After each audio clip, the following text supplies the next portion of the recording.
And with us now is another Republican. It's South Carolina Senator James DeMint. He's on the Joint Economic Committee where Secretary Geithner testified today, so he had a front row seat for the proceedings. And so, Senator, what do you think of what these various congressmen said, that Geithner perhaps should be fired or shouldn't have been hired in the first place? Well, as you can see, there's this growing frustration with the economic policies here in our country. And Secretary Geithner had a part in shaping economic policy for the last couple of years, even before he was secretary.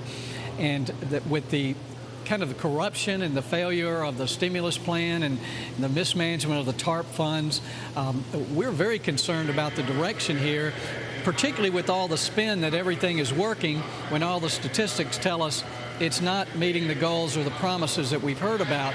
I focus particularly on the TARP program, the bailout as Americans would call it, and ask the Secretary if he was going to allow it to end as it's scheduled to end, and he would not give me a clear answer. And I think that's why you're getting so much frustration, is he will not be definitive in what he plans to do. So, Senator, what do you think should happen? I mean, as the Congress here, do you have any recourse in terms of what's going to happen with Geithner's position? Well, I doubt if anything's going to happen with his position. My concern is that he does not push this government intervention even further with this financial re-regulation package that the Democrats here in the Senate have already come up with. And Secretary Geithner has been a part of developing this. It's a further expansion of the government. It's reaching into the financial sectors that had nothing to do with the collapse of the financial situation. So, Senator, and it also doesn't... Go ahead. So do you think he should be fired? Well, I have called on him to resign before, and I have no confidence in the direction he's taken Treasury, and I'm concerned about our economic policy. So let me ask you this, Senator. You're talking about the direction of economic growth. The jobs picture, admittedly, we're still seeing job losses, but economic growth is back if you look at GDP growth, and you could argue the country's not in a financial crisis at this point. Don't you think that the administration has been successful on those points? Well, economists in January, and I think it was reported on your show as well, before the president took office, before the stimulus, had told us that the economy would begin to come back in the third quarter. And the American economy is resilient. We're seeing it start to come back, but it has nothing to do with these false government jobs that have been created by the stimulus or any other economic policy. In fact, what I'm hearing everywhere I go in the country is the lack of predictability caused by government policy is keeping us from coming back in the way that we should.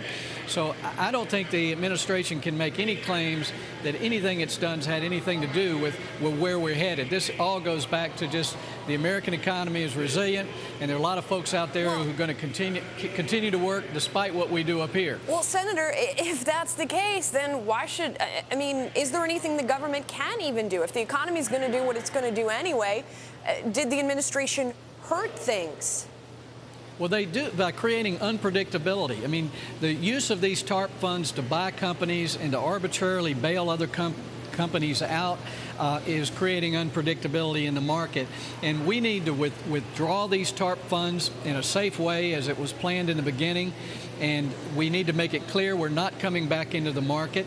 But as the government seems poised to intervene in almost all areas of our economy, it creates uncertainty.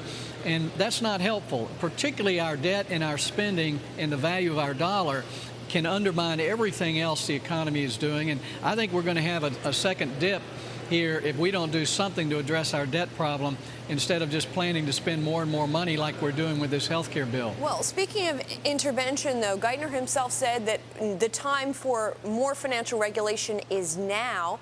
Do you agree with that, and what shape do you think it needs to take? Well, there are definitely things we need to do, but the core problem with the economic meltdown could be traced back to Fannie Mae and Freddie Mac. They're not doing anything to change what they're doing. In fact, I think we're creating another housing bubble right now with the very low interest rates, with the tax credits.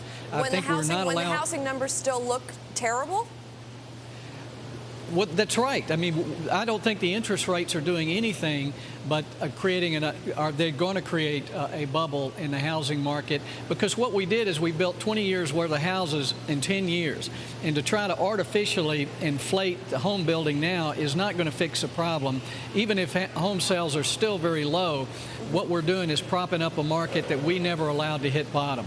All right, Senator, unfortunately, we're out of time, but we really appreciate you joining us, especially after that contentious hearing today. Senator Jim DeMint, thank you very much for talking with us. Appreciate it.